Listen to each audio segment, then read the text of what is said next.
दोस्तों नमस्कार, आप देख रहे हैं जगप्रकाश न्यूज। दोस्तों, जैसा कि आप सभी को पता है कि बीते दिनों निर्वाचन आयोग द्वारा देश के 2 राज्यों में महाराष्ट्र और झारखंड में विधानसभा चुनावों की घोषणा कर दी है। साथ ही साथ देश भर के 48 विधानसभा सीटों पे जो रिक्त चल रहे थे उस पे उपचुनाव की भी घोषणा कर दी है।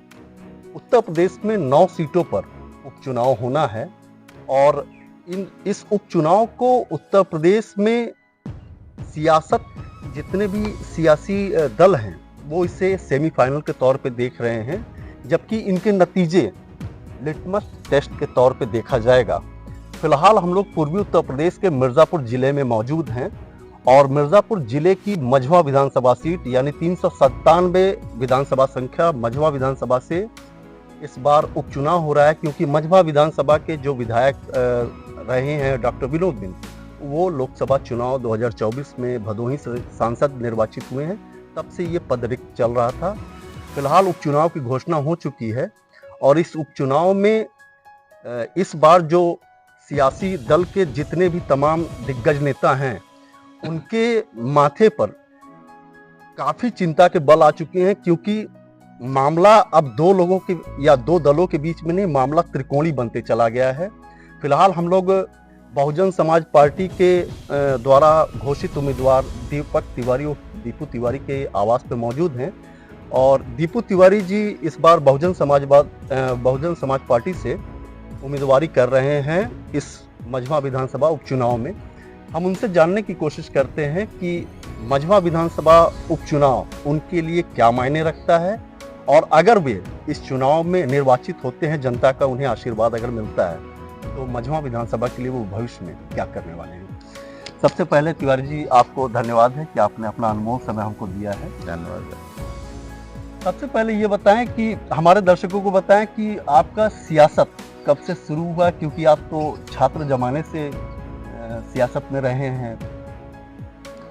देखिए, मैं छात्र जीवन से अपनी राजनीति की शुरुआत की है और सन 98 में मैंने विज्ञानी कॉलेज का छात्र संघ का चुनाव जीता था और सन 2000 में मैं वहाँ से अध्यक्ष पद पे मैं विजयी रहा। उसके बाद लगातार सन 2002 से मैं राजनीति में उतर आया, सक्रिय राजनीति में, और मैंने राजनीति को अपना क्षेत्र, अपना घर परिवार मझवा विधानसभा को चुना, क्योंकि मझवा विधानसभा के शुरू से मेरे कॉलेज के समय से मेरे जो दोस्त थे, मेरे यार थे, मेरे सहपाठी थे, और ज़्यादातर मझवा विधानसभा के लोग थे और मेरी मदद भी कॉलेज के चुनाव में ज़्यादातर मझवा विधानसभा की संख्या ज़्यादा हुआ करती थी बच्चों की, तो संख्या बल में भी वो शुरू से मेरे ही साथ रहते थे। एक लगाव सा था, घर था। लगभग मैं छात्र जीवन से ही मझवा विधानसभा के लगभग 70 से 80% गाँव से मैं वाकिफ़ था और वहाँ के लोगों से वाकिफ़ था। तो मैंने मझवा विधानसभा को चुना और मैं लगातार निरंतर मैं लोगों के बीच बना रहा और क्षेत्र की जनता से मेरा कोई ये स्वार्थ का लगाव नहीं था कि मुझे भविष्य में क्या होना है, क्या नहीं होना है। एक अपनापन था, राजनीति की शौक थी, तो मैंने शुरुआत ही मझवा विधानसभा से। जी, आपने जैसे 2002 से लेके 2009 तक के बीच में आपने बहुजन समाज पार्टी में सक्रिय राजनीति की भूमिका निभाई। मैं सन 2002 से जब राजनीति में कूदा, सक्रिय राजनीति, तो मैंने बहुजन समाज पार्टी को चुना और मैं लगातार बहुजन समाज पार्टी के सारे कार्यक्रमों में, उस समय ब्राह्मण समाज का सम्मेलन होता था, तो मैं उसमें जहाँ भी होता था पूरे प्रदेश में या पूर्वांचल में ज़्यादातर, तो मैं हर जगह उस कार्यक्रम में जाता था और मैं लगातार 2009 तक मैं रहा बहुजन समाज पार्टी में।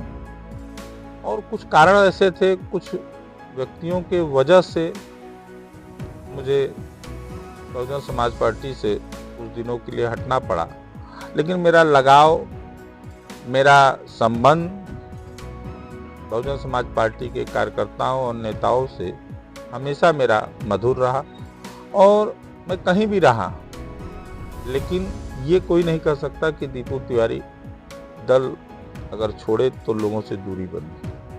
मेरा लगाव, मेरा प्रेम हमेशा उसी तरह रहा जैसे पूर्व में रहा, और लोगों ने उस चीज़ को माना भी। और फिर आज बहन जी के आशीर्वाद से मैं बहुजन समाज पार्टी का मंझवा विधानसभा के उपचुनाव में आप लोगों के सामने प्रत्याशी के रूप में हूँ। जैसा कि आपने अभी बताया कि 2009 तक आपने बसपा में आप रहे, कुछ व्यक्तिगत कारणों से आपने बसपा को छोड़ा। 9 से लेके 15 तक के बीच में आप समाजवादी पार्टी में भी रहे, काफी सक्रिय भूमिका आपने निभाई उसमें। लेकिन समाजवादी पार्टी से आपका क्यों मोह भंग हो गया? देखिए, समाजवादी पार्टी से मोह इसलिए भंग हो गया कि मैं एक कार्यकर्ता, और जब कार्यकर्ता की बात शीर्ष नेतृत्व नहीं सुनेगा, नेता नहीं सुनेगा, तो आदमी कैसे राजनीति करेगा। कार्यकर्ताओं की एक उम्मीद होती है कि हमारे पार्टी के नेता हैं, जो बूथ स्तर के कार्यकर्ता होते हैं तो उनको ब्लॉक स्तर के कार्यकर्ताओं से, नेताओं से सम्मान चाहिए। ब्लॉक स्तर के उनसे विधानसभा स्तर के कार्यकर्ताओं को सम्मान चाहिए, और जो विधानसभा के उनसे जिले से, और जिले के हैं तो प्रदेश से। तो जब हम लोग जमीन से जुड़े हुए कार्यकर्ता अगर वो अपने नेता से सम्मान नहीं पाएंगे, अपनी बात दमदारी से अगर कहे और नेता अनसुनी कर दे, तो देखिए कष्ट होता है। मैं जहाँ भी रहा मैं ईमानदारी से रहा, और मेरी राजनीति न दलाली और न चापलूसी की रही। मैंने जहाँ जिस दल में रहा मजबूती से मैंने काम किया, और उस दल को आगे बढ़ाने का मैंने काम किया। मैंने कभी उसमें अपना व्यक्तिगत स्वार्थ नहीं देखा। मैंने ये देखा कि मैं जिस दल में हूँ, अगर दल मजबूत होगा तो मैं स्वयं मजबूत होगा। तो मैं उस दल को मजबूत करने में सदैव ईमानदारी से लगा रहा, और जिसका नतीजा आज ये है कि सर्व समाज के लोग आज दीपू तिवारी के साथ मंझवा विधानसभा के उपचुनाव में खड़े हैं। यहाँ न कोई जात है, न पात है, न धर्म है। यहाँ सिर्फ दीपू तिवारी को अपना भाई, अपना बेटा, अपना मित्र समझ के मेरा लोग सहयोग कर रहे हैं, और वो चाहे फिर किसी भी समाज के, धर्म के लोग हों। और मैं धर्म और जात की राजनीति से मैं दूर हूँ, क्योंकि हम लोग छात्र संघ से निकले हुए लोग हैं। यहाँ जात पात की बात नहीं होती।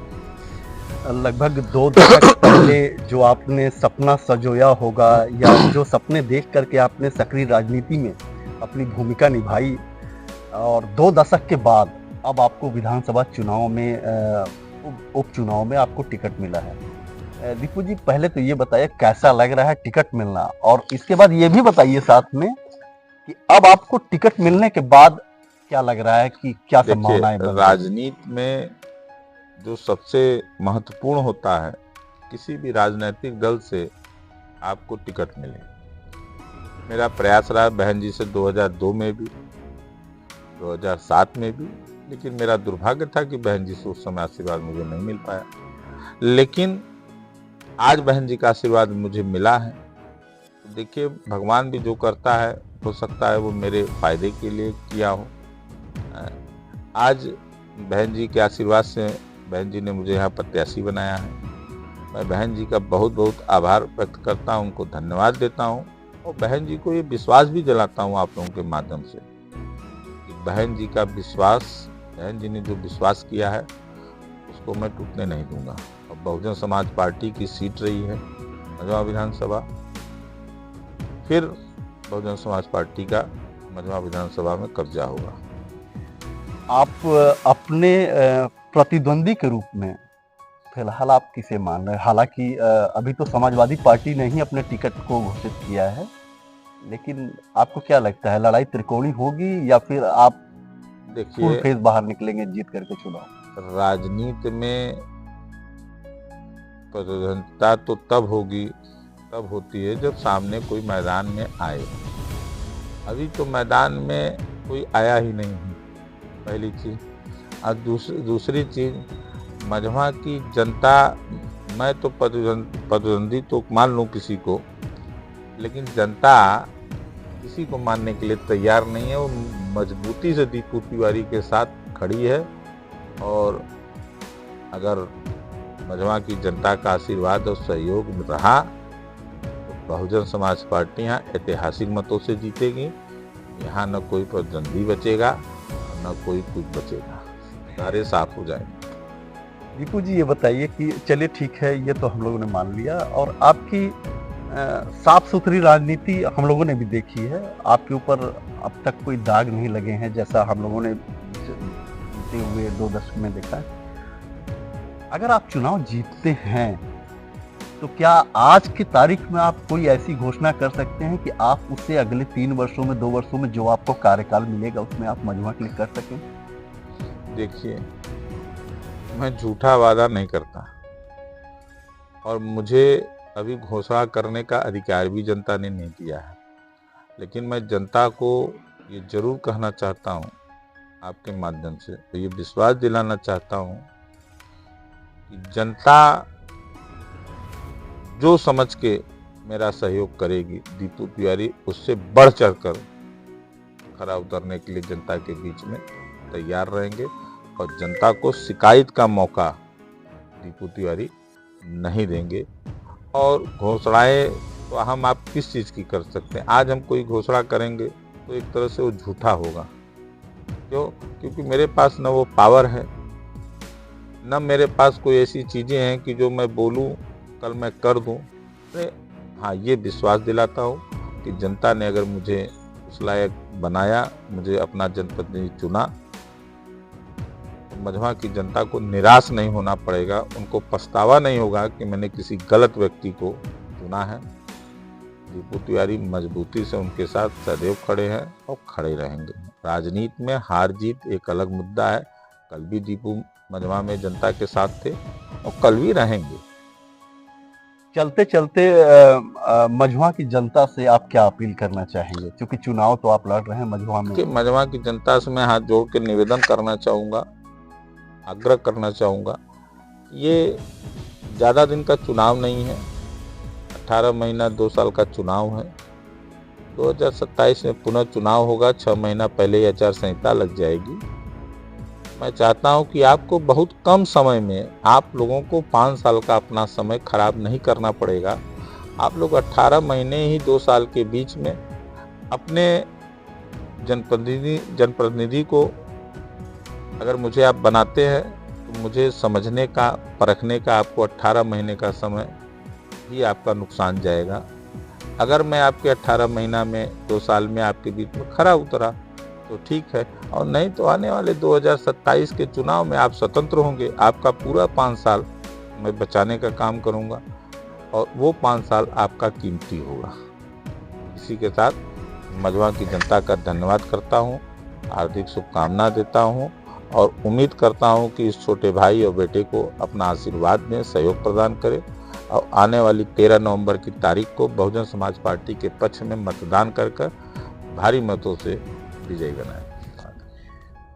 तो जैसा कि दोस्तों आपने सुना, ये हैं बहुजन समाज पार्टी के मझवा विधानसभा के उम्मीदवार दीपक तिवारी और दीपू तिवारी जी, जिन्होंने बड़े ही साफ शब्दों में मझवा की जनता से अपील भी किया है और साफ शब्दों में अपने हर उस सवाल का जवाब दिया जो जवाब देने में एक बार किसी भी राजनीतिक पार्टी के व्यक्ति को कहने में वो हिचकिचाता है, लेकिन दीपू जी ने सभी सवालों के जवाब साफ गोई से दिया हम लोगों को। दोस्तों, आपको चलते चलते बताते चले कि जिस मझवा विधानसभा सीट के लिए ये त्रिकोणीय लड़ाई या फिर ये तमाम दल जो चुनाव लड़ रहे हैं, ये किसी जमाने में बहुजन समाज पार्टी की कोर सीट थी और इस कोर सीट पर बीते 2 टर्म से एनडीए का कब्जा हो रहा है। लेकिन इस बार दीपक तिवारी के आ जाने से मामला थोड़ा सा उलझ गया है और ऐसा लग रहा है कि इस लड़ाई में दीपू तिवारी जी शायद बहुजन समाज पार्टी को वापस उस स्थान पर स्थापित कर लेंगे।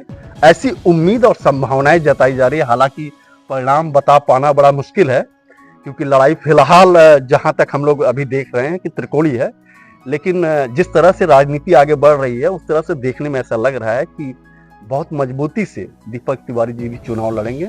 हमारी आशाएं और हमारे शुभकामनाएं आपके साथ हैं दीपू जी, कि आपको इस चुनाव में जीत मिले। दोस्तों फिलहाल आज के लिए इतना ही, फिर मिलते हैं अपने नेक्स्ट वीडियो में। आगे भी हम दीपू तिवारी जी से बात करेंगे और आपको बताते रहेंगे, हर फीडबैक देते रहेंगे। फिलहाल दोस्तों आज के लिए इतना ही, फिर मिलते हैं अपने नेक्स्ट वीडियो में। तब तक के लिए अलविदा, शब्बा खैर, शुक्रिया, नमस्कार। मिर्जापुर स्थित दीपू तिवारी जी के आवास से चलते हुए कैमरामैन सुधीर सिंह के साथ मैं मंगला द्विवेदी, जगप्रकाश न्यूज, मिर्जापुर।